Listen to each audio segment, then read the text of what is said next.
We are in for a treat. I see Jeff Dennenberg is here today. He was the co-chair of our Senior Cantor Search Committee, together with Rachel Malik before she was our executive director. And that was a wonderful committee under your leadership. And I remember as we were deliberating about the kind of senior cantor that we would want to bring to Holy Blossom Temple, we summed it up in 3 words, and I think I'm remembering this correctly. Master, Maestro, and Mensch. And we got all 3 in Cantor Rosen. You hear that he is a masterful shliach tzibur, leading us through prayerful worship, and certainly a maestro through his musical expertise, and a mensch every day. What we don't get to hear enough, in my opinion, is his masterful way of teaching and teaching Torah.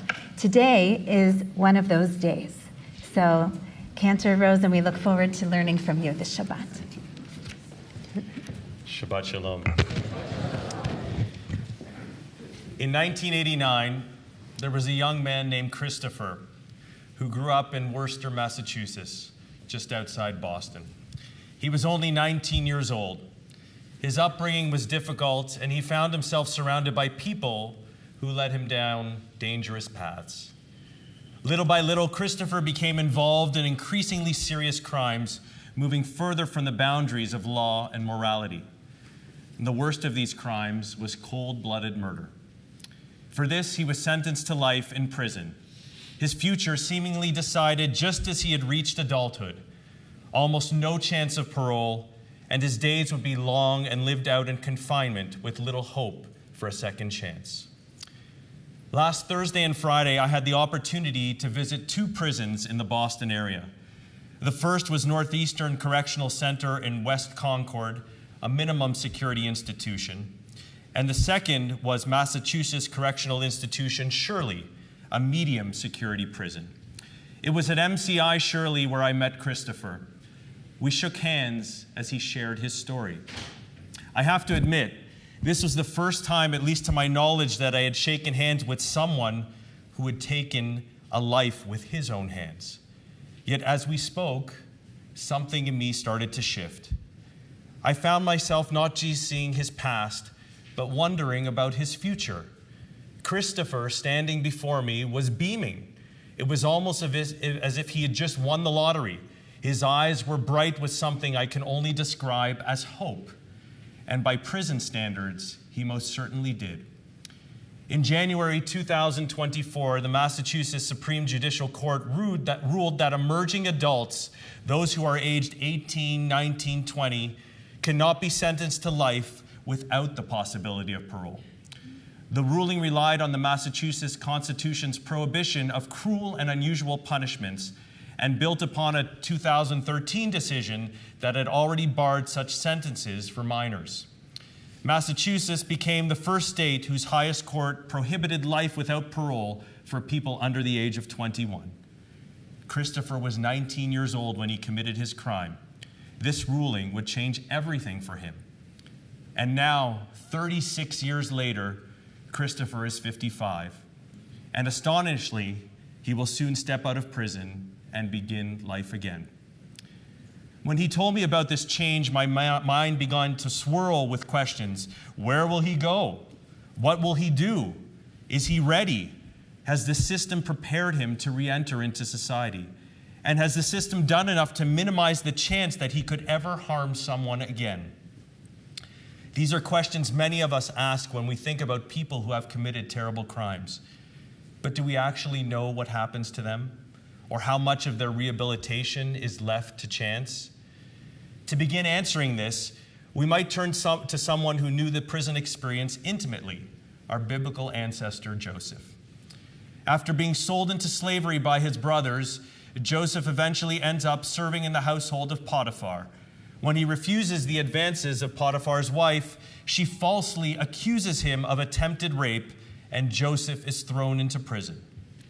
The Torah gives no exact timeline, but our commentators suggest he spent anywhere from 2 to as many as 12 years behind bars. And so it is worth pausing to consider How does Judaism understand the purpose of prison? What in our tradition is prison meant to accomplish? In Midrash Bereshit Rabbah, Joseph's prison is called a Beit HaSohar. The word Beit, of course, house, suggests something more than mere confinement. It hints at the possibility of structure, purpose, perhaps even transformation. And the great Rav Kook taught us that moments of limitation can become periods of profound inner growth. Prison, he wrote, should not be viewed solely as punishment, but as a place where the soul can be refined. The Talmud also refers to prisons as a kippah, a domed enclosed cell used in antiquity for individuals deemed repeatedly dangerous. Some rabbis saw a symbolic meaning in this word. Just as kippah covers the head to remind us of God's presence above, so too the prison kippah reminds us that God watches over even those who have fallen far. No one is beyond God's concern. No one is beyond the possibility of change. We see this in Joseph's own story. In this week's Parsha, Vayeshev, the Torah says, Vayehi Adonai et Yosef, Vayet elav chesed. God was with Joseph and showed him kindness. And Joseph's prison becomes a place of transformation. He is entrusted with responsibilities. He helps manage the other inmates, and eventually he uses his gifts of interpreting dreams, first for Pharaoh's officers and later for Pharaoh himself. Prison becomes the house in which Joseph discovers his strengths and ultimately his destiny. Like Joseph, Christopher was young when he entered into the prison system. Both had their futures seemingly foreclosed. But what if a prison could be more than a place to keep people? What if it could be a place of becoming? These questions about transformation aren't merely theoretical. Let me share a bit of what I witnessed this past week in Boston.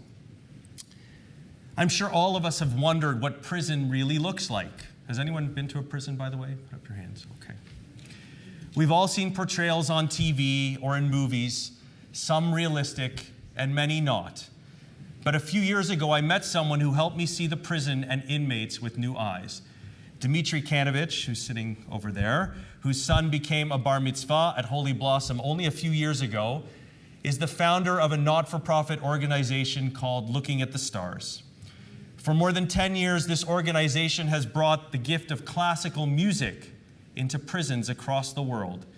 Its mission is simple yet radical: to bring a message of humanity, compassion, and beauty to the people who need it most and expect it the least.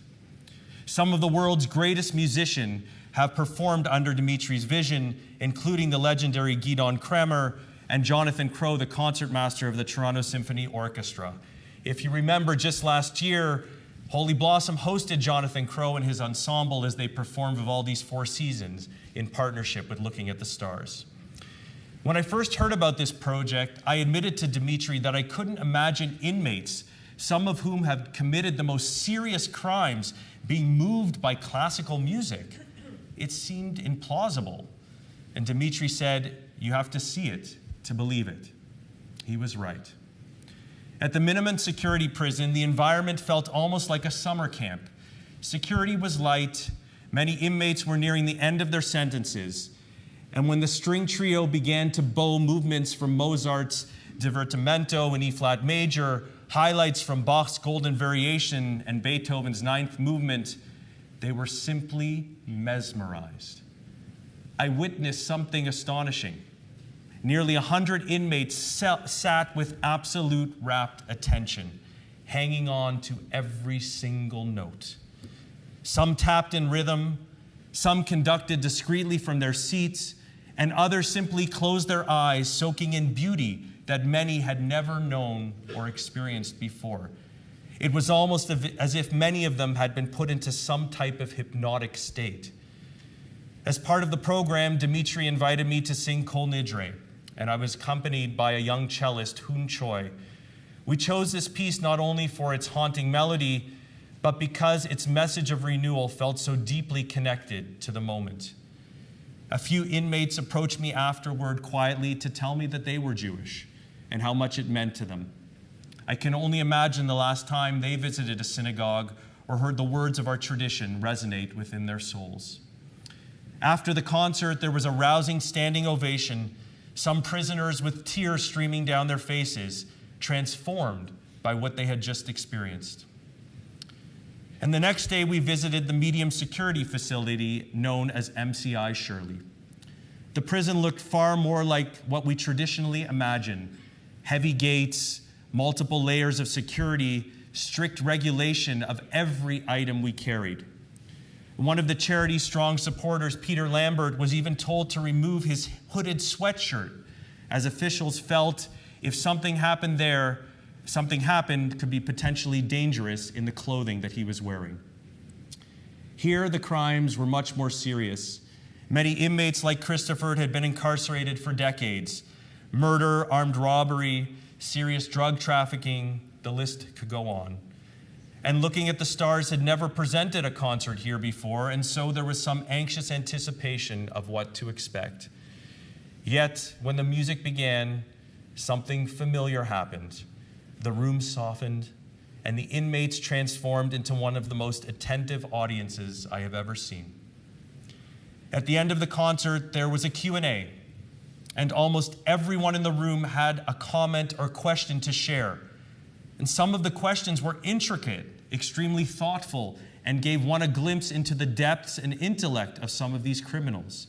And I couldn't stop thinking, if a few moments of Mozart and Beethoven can lift spirits so profoundly, what could structured, meaningful rehabilitation accomplish? What role does or could music or art-based therapies play in this process? Unfortunately, evidence in both Canada and the US shows that prisoners often lack the support needed to succeed upon release. Mental health challenges, poor living conditions, racial inequities, and limited accountability all contribute to cycles of failure.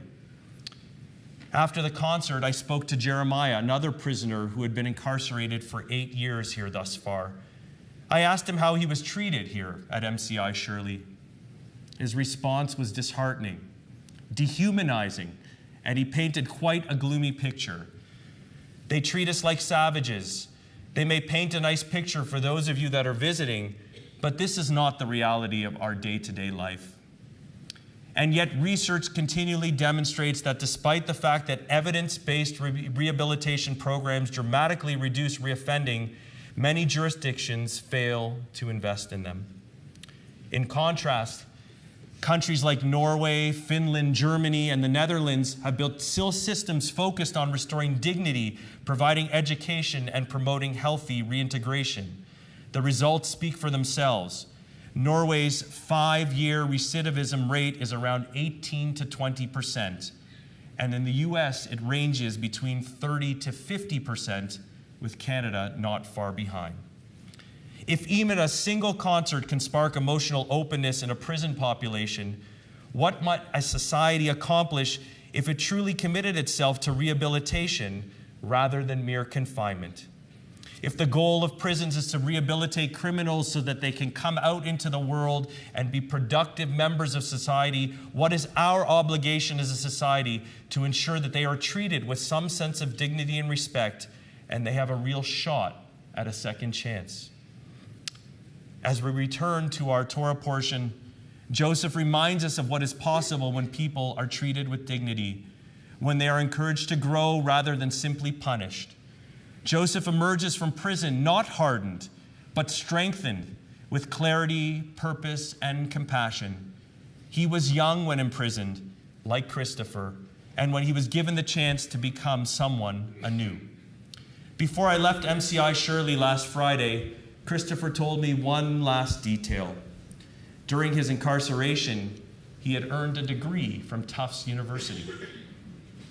And I found myself wondering, after 36 years, after education, reflection, and whatever inner work he has done, is it possible that Christopher has changed enough to live responsibly and productively again? The truth is, I really don't know. But I do know this. If we believe, as our tradition insists, that human beings can change, and if we believe, as Joseph's story teaches us, that even the darkest places even in the darkest places, God does not abandon us. And then we must ask ourselves not only what punishment people deserve, but also who they might still become. Christopher will walk free in the coming months. Somewhere in Massachusetts, someone might be prepping to give him a chance, or not. Someone may offer him a job or turn him away.